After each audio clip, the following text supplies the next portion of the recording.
मैंने कहा जी फ्लो में जो है वीडियो बन रही है तो क्यों ना अपनी फैमिली के लिए जो है वो बना दी जाए कंटिन्यूशन में वीडियो। तो प्राइस कंट्रोल बड़ा इंपॉर्टेंट टॉपिक जो है, मैं कह चलो इसको इसी के साथ करते हैं, यहाँ पर रोक देंगे, फिर आगे की वीडियोस बाद में बनाएंगे।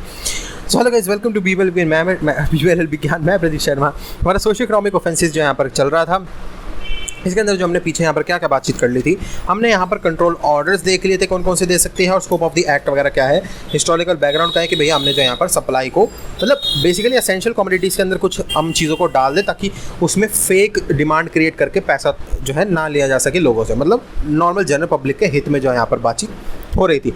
अब प्राइस कंट्रोल के क्या गवर्नमेंट के पास पावर है कि किसी भी कमोडिटी या किसी प्रोडक्ट के प्राइस को कंट्रोल कर सकती है? बिल्कुल जी। देखते हैं सेक्शन 3 का 3। सेक्शन 3 का 3 जो है कह रहा है fixing the price of essential commodities being sold to government, central government in compliance of orders under clause F of the subsection 2 of the section 3। बिल्कुल जी। क्या कह रहा है? Price shall be paid as provided hereunder. क्या है ये? पहला point, the agreed price where the price can be agreed upon consistently with the control price fixed under this section है, तो वो प्राइस हो सकता है जो फिक्स करा गया है। कंट्रोल्ड प्राइस मतलब where no such agreement can be reach with the price calculated with the reference to controlled price. गिर गया जी थोड़ा सा भाई। ऐसे बड़े बड़े शहरों में छोटी छोटी बातें होती रहती है। तो चलो ठीक है जी, कंट्रोल कर दिया हमने जो प्राइस को कि आलू 20 रुपये किलो ही बिकेगा, इससे ज़्यादा नहीं बिक सकता। Market price, price calculated at the market rate prevailing in the locality or the date of the sale where neither of above clause apply।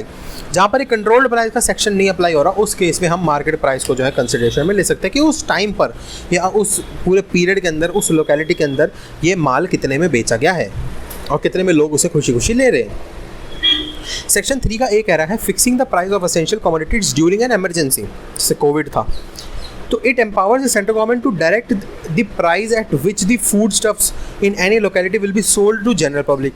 So this direction will be issued only when the central government is of the opinion that undertaking such step is necessary for controlling the price rise or preventing the hoarding of the food stuffs in any locality, जो कि इसमें हुआ अपना sanitiser के case में। जैसे Covid एक emergency situation थी जी, बिल्कुल, और उसके अंदर वो 1000-1500 में बेच रहे हैं, सैनिटाइज़र की सप्लाई कम कर दी, नकली डिमांड दिखा के प्राइस ले रहे हैं, 10 रुपये का सैनिटाइज़र साला 50-50 रुपये में बेच रहे हैं, तो गवर्नमेंट ने जो है उसे कर दी। So the notification issued by the government to the above effect shall be in force for 3 months only। ये यहाँ पर है कि कोई भी ऐसी चीज़ हो उस केस में गवर्नमेंट का ये इफेक्ट 3 महीने तक ये ऑर्डर का रह सकता है। So the seller shall be paid price therefor as follows, मतलब अग्रीड प्राइस या कंट्रोल्ड प्राइस या मार्केट प्राइस। अब इन जो पीछे हमने 3 डिस्कस करे थे उस केस में उसी जिसमें भी प्राइस अग्री हुआ है उसी हिसाब से जो है वो चीज़ या उसका वो माल बिकेगा। सेक्शन 3B कह रहा है payment of procurement price for food grains and edible oils. अब इसका एक अलग सेक्शन है जी जो खाने पीने के तेल वगैरह की बातचीत करेगा। Any person is required in terms of an order to sell to the central government or state government or any officer or agent of government controlled by such government any grade or any variety of food grain, edible oil and oil seeds in relation to which no notification has been issued or such notification having been issued has ceased to be enforced। तो हर वो बंदा require करेगा कि मतलब वो बेचे central government को, कोई भी ऑफिसर को या स्टेट गवर्नमेंट को अपने ये जो भी 3 चीज़ें लिखी हैं इसके अंदर, फूड ग्रेन, एडिबल ऑयल या ऑयल सीड्स, जिसके लिए ऐसी कोई नोटिफिकेशन अभी नहीं बनी हुई। ठीक है जी। So the procurement price fixed by the keeping in mind of the following. अब ये जो बात तो होगी ठीक है बेचेगा वो गवर्नमेंट को, लेकिन किस भाव पे, किस रेट पे, भाव ही भगवान है। तो वो बोलेगा द जनरल क्रॉप प्रोस्पेक्ट्स देखे जाएंगे उसके अंदर और the need for making such grade और variety of food grain, edible oil and seed available at the reasonable prices in the consumer. वो कई चीज़ों पे डिपेंड करेगा कि इसकी क्वालिटी कैसे है माल की, क्या लोगों में इसके अंदर डिमांड है, ये चीज़ बहुत इंपॉर्टेंट तो नहीं है। हाँ भाई खाना बिना तेल के तो बनेगा नहीं, इंपॉर्टेंट तो है यार। हाँ कई चीज़ों को जो यहाँ पर देखा जाएगा।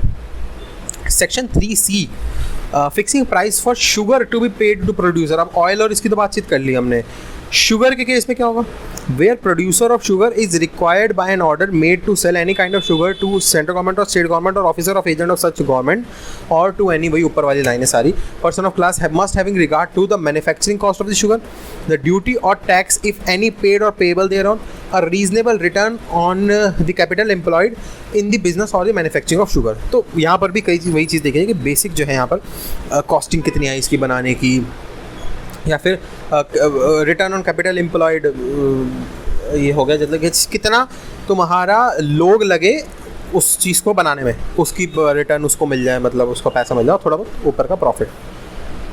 Power to appoint authorised controller, section 3 का 4 जो है यहाँ पर। अब अथोराइज्ड कंट्रोलर कौन होता है जी, ये देख लेते हैं।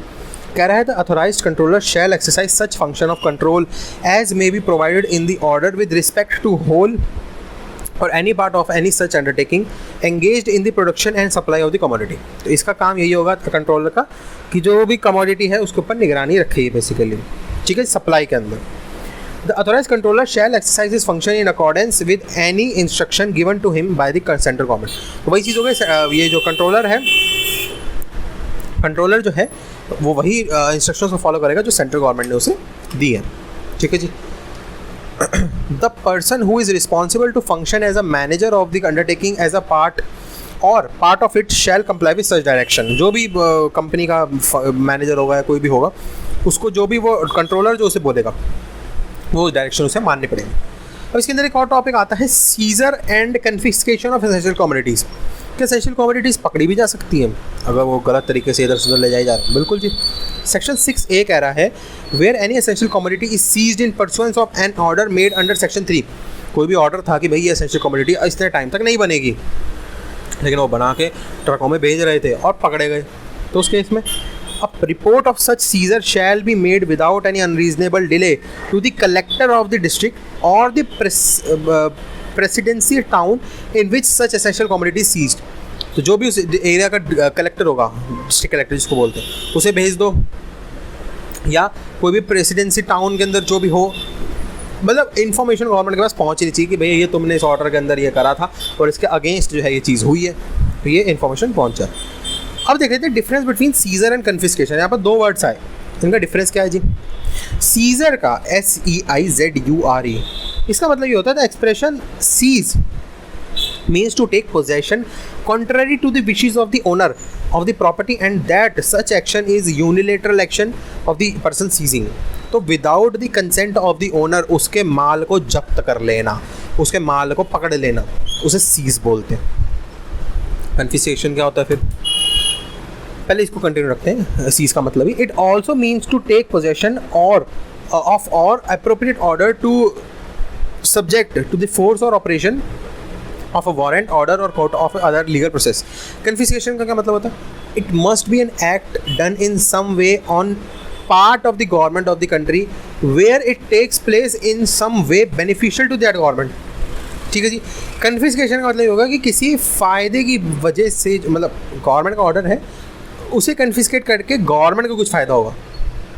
तो सीज़ के अंदर जो है जनरली फ़ायदा होगा पब्लिक का, मतलब वो गलत तरीके से लेके जा रहा था, अल्टीमेटली इसका नुकसान लोगों को होता। कन्फिस्केशन में गवर्नमेंट को फ़ायदा होगा, ठीक है जी। Appeal against confiscation order, person agreed by order of confiscation में appeal to the central government within 1 month from the date of passing the order. वही चीज़ हो गई, अगर कोई बंदा कन्फिस्केशन के अंदर उसका कोई माल कन्फिस्केट हो गया और उसके अंदर उसे नुकसान हो गया कुछ, या कुछ प्रॉब्लम आ रही है, या गलत तरीके से कुछ भी, मतलब उसे लग रहा है कि यार गलत तरीके से हुआ ये, तो 1 महीने का उसका पास समय है, वो सेंट्रल स्टेट गवर्नमेंट के पास, SG के पास जो है वो चला जाए और अपील कर दे।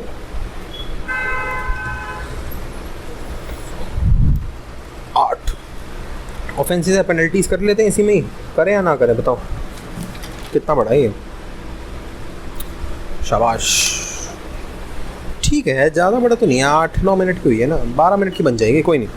Offences and penalties section 10A and 11 जो है यहाँ पर हम देख लेते हैं कि इसके अंदर, इस एक्ट के अंदर क्या क्या ऑफेंसेस या पेनल्टीज़ की बातचीत करी गई है। देखो, सबसे पहली चीज़ तो कॉग्निजेंस ऑफ ऑफेंस, जो कि सेक्शन 10A और 11 ही आता है। कह रहा है before a court can take cognizance of any offence punishable under the act the following condition must be satisfied. क्या है जी conditions? There must be reporting in writing, report जो है वो रिटर्न होनी चाहिए जी, ठीक है जी। दूसरी चीज़, the report must be made by a public servant, ऐसे नहीं हवा में चलते फिरते किसी बंदे ने लिख दियो, पब्लिक सर्वेंट की थोड़ी लिखी होनी चाहिए। अग्रीव्ड पर्सन, तीसरा पॉइंट है, अग्रीव पर्सन और एनी रिकॉग्नाइज्ड कंज्यूमर एसोसिएशन होना चाहिए। पेनल्टीज़ क्या है जी? Contravention of an order passed by the central government under section 3 is punishable with the imprisonment of for term which may extend to 1 year and also with a fine। 1 साल तक, अगर section 3 का तुम कुछ order था उसको तुमने यहाँ पर नहीं माना तो उस केस में 1 साल तक की सज़ा या कुछ फ़ाइन तुम पे लग सकता है। For contravention of an order with reference to the other clause of subsection 2 of 3, the punishment is imprisonment for a term ranging from 3 months to 7 years, and in addition fine is also leviable. अब fine का किसी मैं यहाँ पर discuss नहीं कर रहा हूँ कितना हो सकता है, लेकिन ये चीज़ है.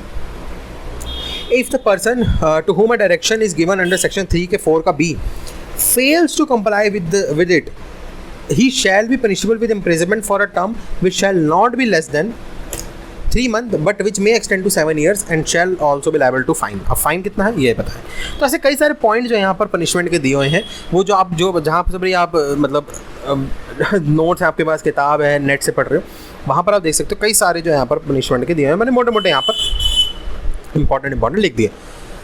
Punishment for false statement. अब ये छोटा सा देख लेते हैं एक और क्या है. सेक्शन 9 के अंदर कह रहा है when required by any order made under section 3 two, ये क्या लिखा है मैंने, अच्छा टू मेक है, वो ऐसे लग रहा था. टू मेक एनी स्टेटमेंट और furnish any information, makes any statement और furnish any information which is false, गलत इन्फॉर्मेशन दे दी उसने, in any material particular and which he knows और has reasonable clause to believe to be false और does not believe to be true, या फिर makes any such statement aforesaid in any book, account, record, declaration, return or other document which is required by such order to maintain or furnish. तो उस case में भी जो यहाँ पर सज़ा की बात करी गई है सेक्शन 9 के अंदर. तो गलत इन्फॉर्मेशन देना भी itself is an offence. Statement of weights and measures act 1976, ये तो अलग है जी, ये तो टॉपिक ही अलग आ गया. तो चलो जी, यही मैंने कहा था 11-12 मिनट की बनेगी वीडियो, उतनी बनी. चलो जी, यही था इस वीडियो के अंदर. वीडियो अच्छी लाइक कर दीजिएगा, वीडियो अच्छी डिसलाइक कर दीजिए, कोई दिक्कत नहीं, लेकिन एक रीज़न दे जाए कि आपको वीडियो अच्छी नहीं लगी, ताकि उसी को जो है अपने इम्प्रूवमेंट लिस्ट में डाल सको. बाकी मेरी कमेंट सेक्शन वीडियो मैंने आपको दिया होगा, कोई भी क्वेश्चन सजेशन कोई डाउट है कमेंट करिए, मैं पूरी कोशिश करूँगा आपको वहाँ पर रिप्लाई करने की. डिस्क्रिप्शन खोल के देख लिया करो, वहाँ पर मैं इंपॉर्टेंट कॉन्टैक्ट्स के जो है वो लिंक दिए हुए हैं, जैसे कि इंस्टाग्राम का लिंक. अगर मैं अपने यूज़र नेम जो इंस्टाग्राम का वो कॉल आउट दे देता हूँ, ANDRO_GUY. इसको सर्च करो, मैं आ जाऊँगा. मेरे से डायरेक्टली टाइपिंग के थ्रू जो है बातचीत आप कर सकते हो, या फिर अगर आप मेरे से डायरेक्टली कॉल के थ्रू बातचीत करना चाहते हो वो भी लाइव, तो उस केस में आपको एक प्ले स्टोर से ऐप इंस्टॉल करना पड़ेगा कॉल फॉर मी का. वहाँ पर मेरा नाम डालिए प्रतीक शर्मा, या फिर मेरे चैनल का नाम डाल दीजिए BBLLB ज्ञान. मैं वहाँ पर आ जाऊँगा, मेरे से डायरेक्टली कॉल के थ्रू जो है वो लाइव बातचीत कर सकते हैं. सब्सक्राइब अगर करो तो आपसे बढ़िया बंदा कोई नहीं. सब्सक्राइब नहीं करा तो कर लो. ऐसे इंपॉर्टेंट सब्जेक्ट्स और ऐसे इंपॉर्टेंट टॉपिक्स जो है तुम लोग कर दोगे क्या मिस. और सब्सक्राइब करने के बाद एक बेल आइकन होगा, उसको क्लिक करके ऑल पे कर देना. सब्सक्राइब करने के बाद ही वो ओपन होगा बेल आइकन, ऑल पे कर देना, ताकि सारी नोटिफिकेशन आपके पास पहुँच जाए जैसे ही मैं कोई भी जो है वीडियो अपलोड करता हूँ वैसे ही. चलो जी, thank you to BBLLB Gyan, Preeti साइन गॉड, बाय, टेक केयर. एंड या कोरोना से बच के standard of weights and measures act, measurement act, इसको बाद में करते हैं यार, अभी थक गया लगातार जो है 3-4 वीडियो बना रहा हूँ. चलो जी, बाय, या कोरोना से बच के.